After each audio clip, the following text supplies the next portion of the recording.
అనిపించినప్పుడు కూడా వెంటనే లేచి వాకింగ్ చేయండి, అటు ఇటు కాసేపు తిరగండి. ఒకే పోస్టర్లో కూర్చొని ఉంటే ఆ పోస్టర్ని అనేది చేంజ్ చేసుకోండి.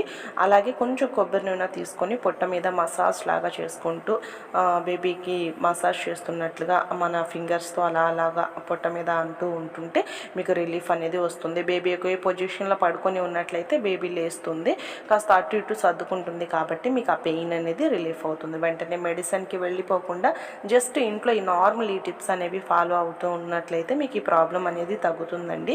సో ఈ రకంగా అయితే జాగ్రత్తలు తీసుకోండి. అలాగే మలబద్ధకం లేకుండా మోషన్ ఫ్రీ అవ్వడానికి ప్రెగ్నెన్సీలో సరిగా హార్మోన్స్ ఇంబ్యాలెన్స్ ఉంటుంది కాబట్టి హెచ్చుతగ్గుల వల్ల మనకి మోషన్ అనేది ఫ్రీగా అవ్వదు. సో మీరు మీ డాక్టర్ని కలవడానికి వెళ్ళినప్పుడు ఈ ప్రాబ్లం నేను ఫేస్ చేస్తున్నాను అని చెప్పినప్పుడు ఒక సిరప్ అనేది ఇస్తూ ఉంటారు. ఆ సిరప్ని డైలీ తీసుకోవడం ద్వారా మీకు ఈ ప్రాబ్లం అనేది తగ్గుతుంది. మీరు ఈజీగా వెళ్ళొచ్చు అన్నమాట. సో ఎక్కువ